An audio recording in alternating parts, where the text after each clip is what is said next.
आइए अब हम पढ़ते हैं वस्त्र की देखभाल को प्रभावित करने वाले कारक, यानी कि फैक्टर्स अफेक्टिंग फैब्रिक। ऐसी कौन सी चीज़ें हैं जो कपड़ों की केयर के लिए जो कपड़ों को जो हम केयर करते हैं उन पे उनको अफेक्ट करता है। ठीक है, हर कपड़े की अपनी कैरेक्टरिस्टिक्स होती हैं, अपनी विशिष्ट विशेषताएं होती हैं, और इनके लिए इसी वजह से उनकी देखभाल भी अलग अलग तरह से होनी चाहिए। ठीक है, अब ये देखिए आप इस पेज पे फाइबर यानी कि रेशा, उसकी विशेषताएं बताई हुई हैं और साथ में उनका केयर रिक्वायरमेंट बताया कि उनकी देखभाल संबंधी आवश्यकताएं क्या क्या हैं। सबसे पहले हम आते हैं कॉटन के ऊपर। स्ट्रॉन्ग फाइबर होता है, स्ट्रॉन्गर होता है, जब गीला होता है और स्ट्रॉन्ग हो जाता है, और ज़ोर ज़ोर से मलो तो भी कोई फ़र्क नहीं पड़ता है इसके अंदर। ठीक है, अब ये क्षार के ऊपर कोई फ़र्क नहीं पड़ता, प्रतिरोधी, क्षार प्रतिरोधी होता है। इस वजह से कोई भी साबुन आप मार्केट में जो टिक्की लेके आते हो जिससे धोते हो, उससे कॉटन के कपड़ों को आराम से धो सकते हो। मैंने आपको बताया था कि सोप किससे बनता है? सोप बनता है फैट प्लस एल्कली। सोप किससे बनता है? वसा जमा क्षार। तो ये वाला जो सोप है इसको आप कॉटन के कपड़ों पे यूज़ कर सकते हो, क्योंकि इसके ऊपर क्षार का, एल्कली का कोई फ़र्क नहीं पड़ता। ठीक है, इसको स्ट्रॉन्ग डिटर्जेंट से धो सकते हो, हाई टेम्परेचर दे सकते हो, बॉयल भी कर सकते हो कॉटन को, फिर इसको ब्लीचेस भी दे सकते हो, कोई फ़र्क नहीं पड़ता। मोड़ तो तोड़ सकते हो, कुछ भी कर सकते हो, तेज़ आयरन पे कर सकते हो, इस पर कोई फ़र्क नहीं पड़ता आयरन का। ठीक है, लेकिन क्या करना है, केयर कैसे करनी है, इसको जब इसको गीला होना चाहिए थोड़ा, जब आप प्रेस करो तो ये सड़ेगा नहीं, ठीक रहेगा। फंगस और मिल्ड्यू इसके ऊपर लग सकती है, फफूंदी और फंगस लग सकती है इसके ऊपर, और बिल्कुल ड्राई होना चाहिए। केयर क्या करनी है, हमने केयर बोला, केयर क्या करनी है कि जब स्टोर करो तो इसको बिल्कुल ड्राई होना चाहिए। ठीक है, अगर इसको बहुत ज़्यादा आपने स्टार्च लगाई है तो इसके ऊपर सिल्वर फिश सॉरी, वो इसको अटैक कर सकती है।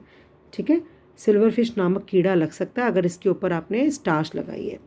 वूल क्या करते हैं? वूल एक वीक फाइबर है, कमज़ोर रेशा है, गीला होने पर और भी कमज़ोर हो जाता है, और इसके ऊपर भी क्षार का बहुत असर पड़ता है। वो उसके ऊपर क्षार का असर नहीं पड़ता, रेजिस्टेंट है वो। ये इस पर क्षार, अगर आपने साबुन, नॉर्मल साबुन से वूल धो दिया तो सिकुड़ जाएगा।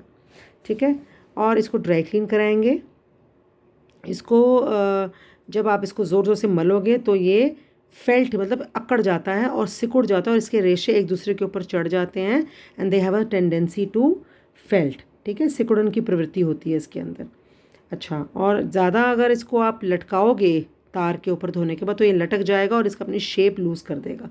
तो इसको सतह पर, नीचे ज़मीन पर सुखाना है ऊन को, और उसके पहले क्या करोगे आप, एक आउटलाइन बनाओगे, एक रूपरेखा बनाओगे।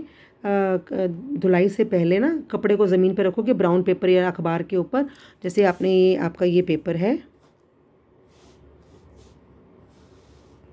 और ये आपका कपड़ा है, कुछ भी शेप है इसकी ऐसे, इसको, इस कपड़े को आपने इस न्यूज़पेपर के ऊपर रखा और इसकी है ना शेप बना ली, ऐसे करके पूरी शेप बना ली। जब धो कर कपड़ा आएगा तो उसका साइज़ अलग होगा, बढ़ जाता है वो। तो आप इस लाइन के ऊपर अपने कपड़े को रखोगे और जहाँ से छोटा है वहाँ पे इसको खींच लोगे और अपने साइज़ के हिसाब से उसको कर लोगे। तो आपको इसको ज़्यादा मलना नहीं है वूल के कपड़े को। इसके अंदर बहुत ज़्यादा रेजिलियंस है, मतलब कि बाउंस बैक, इलास्टिसिटी है इसके अंदर। ठीक है, मतलब जैसे आप खींचो तो वो उस तरफ खींच जाता है, फिर वापस आ जाता है। तो आपको ये भी देखना है कि कपड़े का साइज़ ठीक रहे, रिंकल ये होता नहीं है, उसको आयरनिंग की ज़रूरत नहीं होती है। और इसको बस ये है कि क्योंकि ये जंतुजन्य है फैब्रिक फाइबर, तो इसको कीड़े खा जाते हैं, जैसे कि मॉथ्स और कारपेट बीटल्स इसको खा जाती हैं।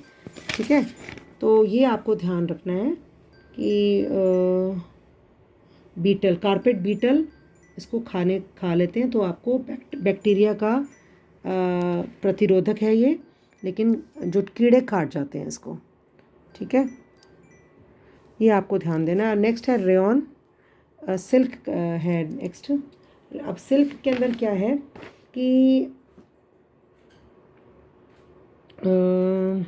मज़बूत रेशा है सिल्क, बहुत ज़्यादा सिल्क बहुत मज़बूत रेशा है, और पर जब ये गीला होता है तो ये वेट होता है, तो इसलिए इसको बहुत केयरफुली हैंडल करना है।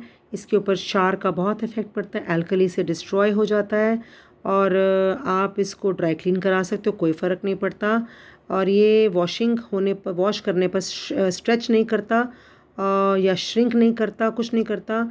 लेकिन अगर बहुत हाई हीट पे इसको आयरन करोगे तो ये ख़राब होता है और पसीने से ये ख़राब हो जाता है। ये अगर बहुत ज़्यादा सन में रखोगे तो भी ख़राब हो जाएगा, और बैक्टीरिया और मिल्ड्यू से इसको असर नहीं पड़ता, लेकिन ये कारपेट बीटल से खाया जाता है। ठीक है, जैसे हमारा वूल था, कारपेट बीटल खा लेता है उसको, क्योंकि ये जंतुजन्य वो है फाइबर। तो आपको इसको ध्यान रखना है। इसको बिल्कुल ड्राई क्लीन कराना है, इसको धोना छोड़ दो आप, इसको ड्राई नहीं करना, सन में ड्राई नहीं करना, और thoroughly damp and iron at low temperature, बहुत लो टेम्परेचर पे इसको प्रेस करना है। ठीक है, और जब आप धो रहे हैं तो बहुत ख्याल रखना है। अब आते हैं हम रेयॉन के ऊपर। रेयॉन भी स्ट्रेंथ ऑफ